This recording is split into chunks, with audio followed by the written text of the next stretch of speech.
First up is Frances Ha. So this is a 2013 movie starring Greta Gerwig. There she is right there. And then also Mickey Summer. And then to a lesser extent, Adam Driver, who looks so freaking young in this, but still very attractive. And then Michael Zegan, who I know from Marvelous Miss Maisel, which is a solid show. And then Grace Gummer from The Newsroom, which is another decent show, but Marvelous Miss Maisel is better. Anyway, so I've known about this movie pretty much since it came out. And I was like, when I first found it, I was like, oh, this is probably going to be a movie that I love. Let's save this for like a special time when I like really need like something new and awesome and amazing to make me feel good. So it's literally just been sitting on my list of things to watch for the last like 7 years. And so I was like, all right, fine, let's just watch it. And yeah, no, I freaking loved it. It was great. It was just wonderful. This is such a good movie. I'm so excited to talk about it. So really it's about two things. One, it's about not knowing what to do with your life when you're in your late 20s. Oh, that's I wonder if that's strangely really relevant to me as a person. And just like, trying to follow your dreams, but also just like, where do you go from there? How do you like, what's the next steps? How do you live life? How do you be an adult? Like, it's all those types of questions. And I'm like, yeah, no, I super related to all of that. It's like, this movie was me. And I kind of wish I would have found this movie earlier in my mid-20s, like earlier in my 20s. So it might have helped me like with some of those struggles and doubts I used to have and still have. But yeah, it's great. And then the other thing that it's about love in friendships. Like, because so many movies are about romantic love and that big kind of love, but like friendship love can be just as powerful. And like when a breakup happens there, it can hurt just as much, if not more, than like a romantic breakup. And like it's also not even like as cut and dry as a romantic breakup, because like it's just like, oh, it's fine, I'm just like moving a little bit further away from you, like we're still really good friends and stuff, you don't need to worry about anything. But then it's just like suddenly you're just not hearing everything you used to hear about, and you weren't hearing these stories, not calling, we're not talking as often. And it's just like it's slow and painful but still heartbreaking. The movie's probably more about that love stuff than it is about the what do you do with your life stuff. But still, it's just it's so good. It's also in black and white, which I didn't know, but I think that really adds to it. Just the whole look of the movie is just crazy beautiful, and I fell in love with the movie immediately. Like, it was that first scene, I was just like, oh, this is great, this is great, this is so good. I'm so excited for everything that's about to happen. And then it's also kind of cut differently than a regular Hollywood movie. It's kind of hard to explain exactly, because it just kind of it jumps around a bit.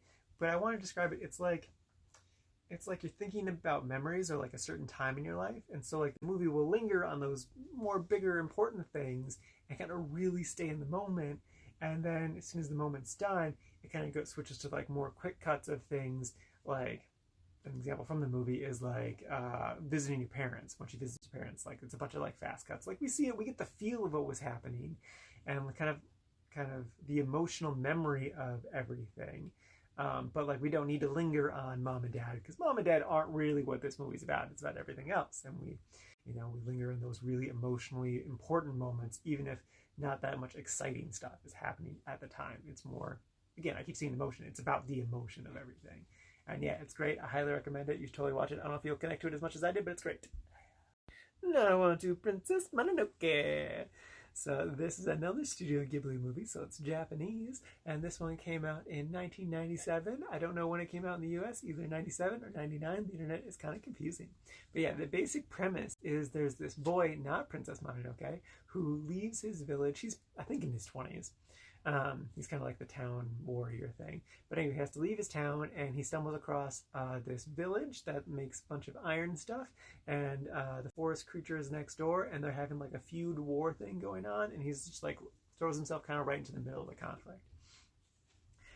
Yeah, I really did love this movie. Out of the 3 Studio Ghibli movies that I've been watching in quarantine, that I've watched during quarantine, I connected with this one the most, which isn't surprising, because this is an adult movie. This is not for kids. Like, it's very violent and has very heavy themes, and just lots of blood, and it's really wonderful. What's so interesting about this movie is that you get to see basically everyone's perspective of this conflict that's happening, and no one's really in the wrong. No one is the villain of this story. Some people kind of paint, when talking about the movie, some people kind of paint this one character as a villain, but really that's just kind of looking at her from one perspective. And that one perspective, yeah, she is kind of the villain there, but like really, if you kind of think about more the grander sense of everything, she's just as justified in her actions as everyone else is. Like that's what's so interesting is like it's all gray area. Yeah, yes, there's conflict and we need to resolve this conflict, but no one's it's not black and white, and it's so interesting and great to have a story that like really explores that, because it's very, very true to life that there's no real cold cut cases of like this person's definitely wrong, this person's definitely right when it comes to war stuff. um so yeah, that was awesome. I do get why they named the movie Princess Mononoke, because that is a great title. I legit really love that title. And like naming it after the actual main character wouldn't have been a good choice. But yeah, so I love this movie. I definitely recommend it, especially if you want like some very adult themes and stuff. Check it out. It's great. And lastly is Little Forest. This is a Korean movie, and it actually stars one of the main actresses from The Handmaiden. That's how I found it. It came out in 2018, and yeah, it's delightful. I loved it. If you've ever seen the movie Chef by Jon Favreau, it's a lot like that. Very chill and wholesome, but also like a big part of the movie is she makes a lot of food, Korean food. This movie made me so hungry, even though I don't think I've had any of the things she's made. Like it looks delicious and amazing, and I just want to eat it all up. Too bad we don't really have any Korean places nearby. But yeah, it's great, and it's actually kind of similar to Frances Ferguson in that it's about, so it's after she graduates or leaves college. She comes back home to an empty house, and she's just trying to figure out what she's going to do next in life. And it's about like decompressing, figuring out like those next steps, like what do I actually care about in life, what am I passionate about, where do I want to go, where do I want to live, what do I want to do with myself, like asking all those questions and just kind of like stopping and taking time to like figure all that stuff out, which is something that people actually do, and we really just don't see stories about like people just stopping and thinking. And so because she is thinking, internalizing all that stuff, the movie is quite slow, but like it makes perfect sense, because the movie's all about just like stopping and just like taking everything in for a moment. And it's quite beautiful. So like I said, this movie made me hungry, but then it also made me just like miss the countryside, and I was like, damn it, now I kind of want to go live in the country again, back down in Pigeon. But I was like, no, I like the city, I like living in the city, I can go visit the country sometimes. But yeah, it's just so beautiful and so nice, and just pleasant as can all be. I would really describe this movie as like taking a warm bath.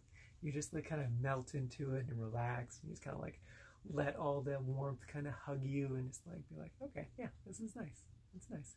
It's also about her relationship with her mother, which is really interesting. But yeah, no, it's great. I definitely recommend this, especially if like you don't want the huge sexual themes of The Handmaiden for a Korean movie. You can just do this one, which is much more wholesome. You can actually watch it with. You should definitely watch this with other people. Yes, I recommend this one. I did all 3 good movies this time. It's so great. I'm so happy about it. Yeah, life's good.